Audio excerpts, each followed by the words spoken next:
The El Patron just arrived at 22nd Street Landing. They were on a multi-day trip fishing for bluefin tuna and came up with 5 BFT. The weather was up and the fish were off the bite, but one angler did manage 2 fish. So we asked him how he did it. One was fly line, one was night. Oh, okay. And how heavy a jig at night? 300. No, 400. 400. It was Okay. rough out there. Did you get bit on the sink? No, it was on the wine. On the wine. Okay. All right. Hey, congratulations. Got him. Hey guys, Chris and the Thunderbirds checking in for our overnight today. We went down the line and ended up with 19 beautiful grade bluefin today, anywhere from 90 to 30 pounds. We lost quite a few fish today. Little technical errors, not following our fish, pulled hooks, line breaks, not breaks, but that's just typical bluefin fishing. We spent a lot of time traveling around. We found a good one, but it's just how that tuna fishing goes. A lot of look in, a lot of drive in. Sometimes you see them, sometimes you don't. And number one key thing today was bait choice. You got to take your time of picking out a good bait. You'll hear us yell it all day. Change your bait. Take your time to pick out a good bait. And we're back out again tonight. We're going to try a new area. Maybe try some yellowtail fishing. So that stuff kind of took off on us today. Other than that, we're back out again tonight. Come check us out at Thunderbird Sport Fishing here at Newport Landing. Thank you. All right. Hopefully he finds some fish. Man, though, I have not seen this much kelp on the beach for quite some time. For as far as the eye can see, there's kelp here on the beach this morning. I don't know what that means. Oh yeah, that's right.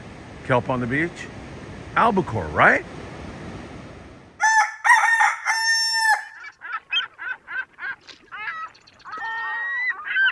Hey, good morning, my friends, and welcome to beautiful Surfside, California. It's a gorgeous morning.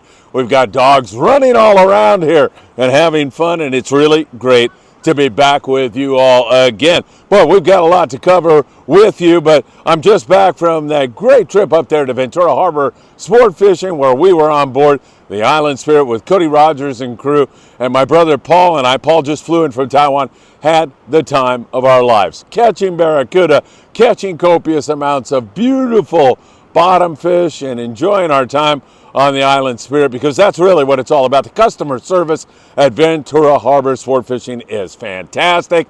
On the Island Spirit, on the Endeavor, on the Californian, whatever boat you choose, they are top notch, and we had such a great time. I hope you can get up there really, really soon and enjoy it. If you do, say hi to Cody and everybody. Incidentally, just dropping last night a great podcast with Cody Rogers. He goes through all kinds of Channel Island scenarios, talks about all kinds of very interesting things, and more importantly, he'll up your game, your sport fishing game. He'll have you catching more fish if you listen to what he has to say and heed his advice.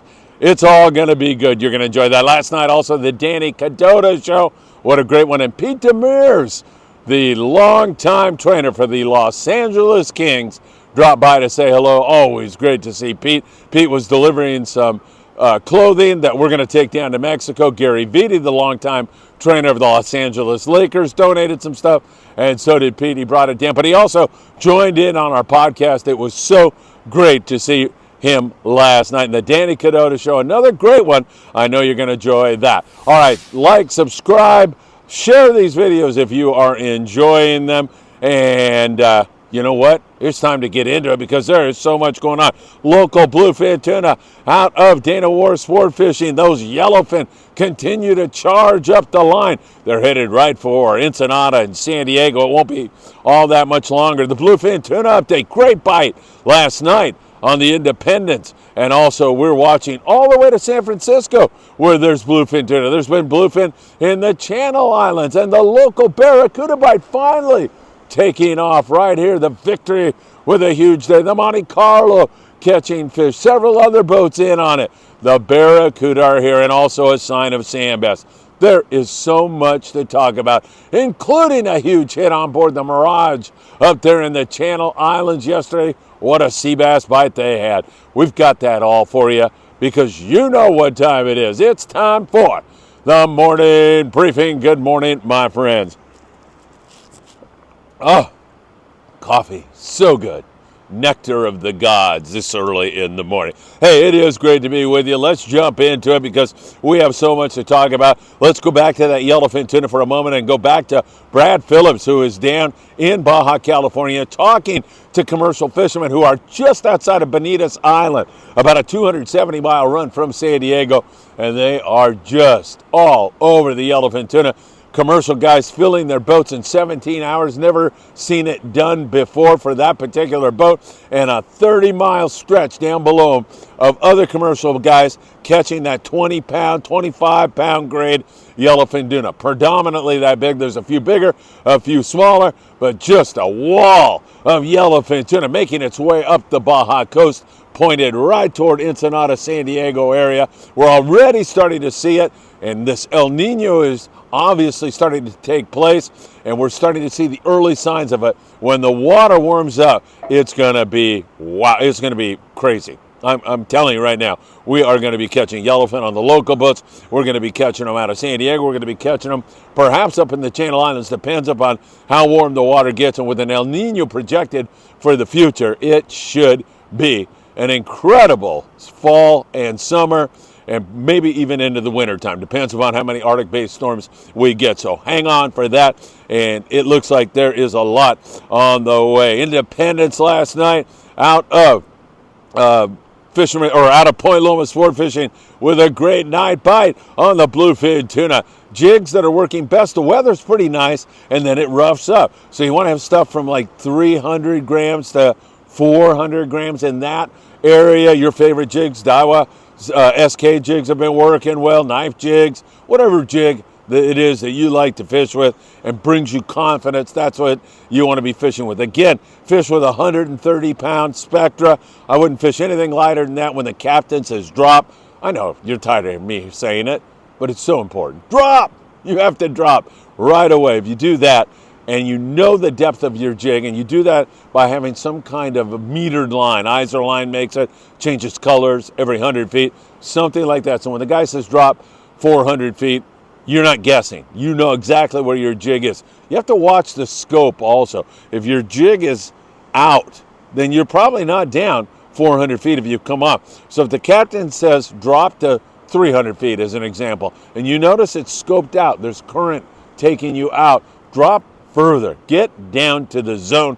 Many times you're just going to get stopped on the way down and hang one of those nice bluefin tuna. Keep that in mind. The situation in San Diego is one where some guys miss, some guys have an okay day, and other guys have the trip of a lifetime, just as wide open as you could possibly want it. A lot of the Mexico fish, and I'm talking about below the Coronado Islands in that zone, are like 20 to 40 pound fish, like that grade. Every once in a while you'll see bigger ones. Every once in a while you'll catch bigger ones. The fish up in this neck of the woods towards San Clemente Island at night have been the bigger grade, like 40 to 100 pounds, and sometimes even bigger than that. So that has been the situation. In the daytime, you are fly lining a bait, and I'm telling you, 20 pound, 25 pound bluefin tuna, 18 pound bluefin, you can catch those all day long on 25 pound fluorocarbon.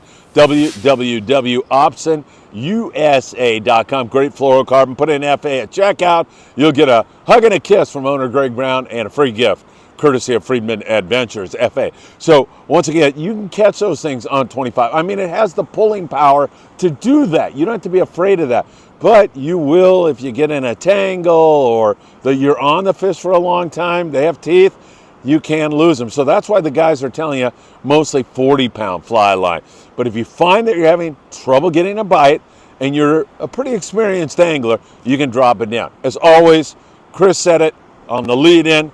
He's on the Thunderbird. They've had some great bluefin tuna fishing here recently at Clemente with a bunch of yellows yesterday, but you're changing your bait. You're constantly doing that. He said on the Thunderbird, they're yelling that at you all the time, as I am here. First of all, I know it seems counterintuitive, but first of all, you take your time to choose a really good hot bait, that best bait you can find in the bait well, and then you toss it out there, and if it doesn't get a bite, you get it off of there, and you change, and you move on to the next bait. It's a numbers game. Find that good bait. Find the one they want, and that will get you bit.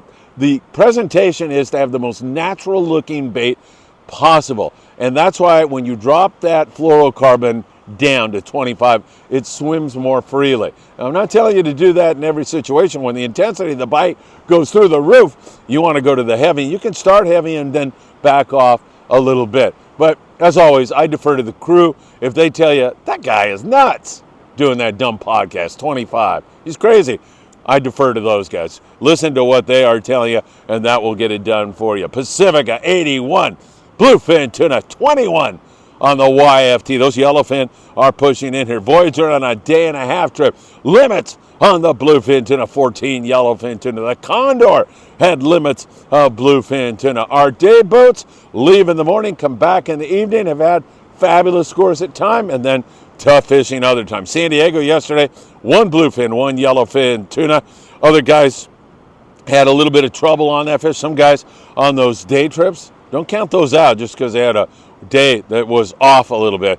They have been catching fish and doing really, really well. Now, in the daytime, you can also go to those smaller, shinier jigs. Daiwa Sakana, Colt Snipers. Those have been working really, really well. I wouldn't fish those with anything less than 40, but I would go 60. If you can make a good cast with 60, that's what you want to plunk in the middle of those foamers, and hopefully you'll come up with a nice catch for sure. So once again, it's hit and miss down there. Some guys get them, some guys don't. My friends Nick Acosta, Bob Gifford were on the Ocean Odyssey, and they were on a day-and-a-half trip. And they ended up with about a fish per rod. I think maybe a couple better than that. And mostly bluefin tuna, a little bit of yellowfin tuna also in there. So we'll watch it very closely. Good signals, good signs, lots of fish around. We're just waiting for the bite to become a little bit more consistent, and it will do that when that yellowfin gets up here, because that yellowfin's coming with the warm water, and the warm water even makes the bluefin bite better and better and better. We mentioned the Thunderbird having some excellent fishing on a recent 2-day trip. They limited out on the bluefin tuna. I also had 11 yellowfin tuna. San Clemente Island, yellows are biting out there from time to time. You're dealing with sea lions, however. That is the biggest pain in the neck out there at San Clemente Island. They are ridiculously hungry right now, and they just love to munch on your horel, your yellowtail, so you got to watch that. The Fury with 20 nice yellowtail. They probably lost that many or more to the sea lions. Also, we have seen some really good fishing on board the Thunderbird. I believe they had 42 yellows at SCI yesterday. Fly line bait, surface iron also working really, really well. That's another good way to get a bite on those yellows over there. There's also, of course, a mix of calico bass, whitefish, rockfish, sheep's head, and that kind of stuff going on. In addition to that, at Catalina Island, picking a yellow here and there. Most of the guys are like from 1 to 5 yellowtail. Every once in a while, it fires up a little bit better than that. Native Sun, Pursuit, Patriot, all those guys. And then there's that mix of fish. You got bonita bass, some rockfish, some stuff like that. They're also seeing some local bluefin tuna, one fish out of Dana War Sport Fishing. So when you're going to and fro Catalina Island, it wouldn't surprise me to see a foamer of that fish and one that wants to bite here pretty soon. So have those small, shiny jigs. Have a rod ready to go with that, so you are Johnny on the spot and you can pull one of those fish out of there. That would really be a smart idea if you wanted to be prepared. All right. Up and down the coast, we're seeing the barracuda move in. In fact, Mitchell was on board the Victory yesterday, and he said, Phil, wide open, tons of barracuda. That over 150 gar yesterday out there on the Victory. That is some darn good fishing out of berth 55. On the Monte Carlo, they had 60 on the barracuda. Nothing wrong with that. Jose Avila with a nice barracuda. Nice going. We saw a lot of great fishing, and of course, you want to fish the surface iron. It works so good on these fish. I love a Tatty C, and I love a single hook jig because you can shake them off, get them in your sack, and remember, barracuda are really good eating fish. You just have to take really good care of them. Single hook, Tatty C, a Tatty 45. Sometimes the single hook jigs, they don't stick as well on there, so you might want to go to a treble hook. I'll leave that up to you, but surface iron. And, you know, we went through this with Cody Rogers. I highly recommend you watch that interview because it applies to barracuda fishing everywhere. He was talking about color and saying he thinks it's irrelevant. A jig that swims really, really good is far more important. So keep that in mind. There's also some clouds of sand bass. Not sure if the migratory stuff are starting to move in here again or not. Is that going to be a thing this year where we also have migratory sand bass? And, you know, we've been calling for this all year long. We've been talking about cold water. We've been talking about anchovy. We've been talking about a reset. And we still think there's a good possibility of albacore. This is all late. It's July. And many times this stuff is showing up in late May or into June. So it's a little bit late, and it's because our water is cooler. I still think we have a very good shot for albacore. Keep your fingers crossed. I know a lot of you think I am crazy. Freelance at Barracuda, City of Long Beach, 62 gar. Hopefully they're all over that fish again today. Birds all over the place. They're on that barracuda. The previous years, it has not been able to hang around for very long. Barracuda get in here and then they're gone. This year seems different. A lot of feed in the water. This cooler water seems like a throwback to years gone by. Hopefully that's exactly what it is up there in the Channel Islands. What an incredible, awesome, I'm going to run out of adjectives, fabulous trip on board the Mirages. They had 78 white sea bass on a 2-day trip. Don't forget, it's 2 fish per rod. Magnificent trip on the Mirage. 13 halibut, a couple of yellows, copious amounts of colorful and great eating rockfish. Tremendous fishing. The Endeavor, I'm not sure. I got a message. It was a little bit cryptic. I believe they're on that fish right now. We'll see how they end up, but there is some conking going on in the Channel Islands. And remember, just the other day, I said, man, I really thought they were going to be all over the sea bass here, maybe some more halibut, and boom, here it is. It is biting, tremendous fishing on board the Mirage. Hats off to those guys for such a great trip. Hopefully several boats will get in on it. Of course, you saw the Pride's catch the other day out of 22nd Street Landing in San Pedro. They were on it also. All right, up there in Santa Barbara, great rock fishing for the Coral Sea. They also had 4 links in addition to limits of rockfish. Stardust with a similar kind of score. I don't know how you can beat that. Tons of people out here enjoying the beach this morning. That's always great to see. I love it. People walking up and down, enjoying the great outdoors. And there is some great fishing, some great sport fishing awaiting you. I'm going to watch this barracuda bite all day long. I'll have shorts up if there's any good bites. We'll continue to watch San Diego. Will more yellowfin push in there? I've got a feeling that's going to happen. There's a lot of yellowtail. And you saw that surf fisherman. He's probably having a real difficult time today. Although I don't see a ton of kelp in the water. I think most of it's up here on the beach right now, but we'll see. There's been halibut in the surf. There's been a little bit more corvina, and there's been some really good barred perch fishing going on here recently. All right, my friends, always great to spend my mornings with you. I can't thank you enough. Don't miss the Cody Rogers podcast. You're going to love that. You can go back and watch the live show we did with Danny Cadota. Danny's the best. Put on another great show last night. Pete Demers from the Los Angeles Kings joined us also. And, of course, we'll be monitoring and watching things all day long. I'll try to drop a video, another one, from our Island Spirit trip this afternoon on the great action and the great barracuda and the great bottom fishing that we were fortunate enough to have experienced. All right, my friends, have a great morning. Thanks for joining us on the morning briefing. Maybe I'm getting photobomb back there. Who knows? I don't know. And again, I'll watch it all for you very, very closely and be back with you a little bit later today. Have a great day. And as always, I hope to see you really, really soon, my friends.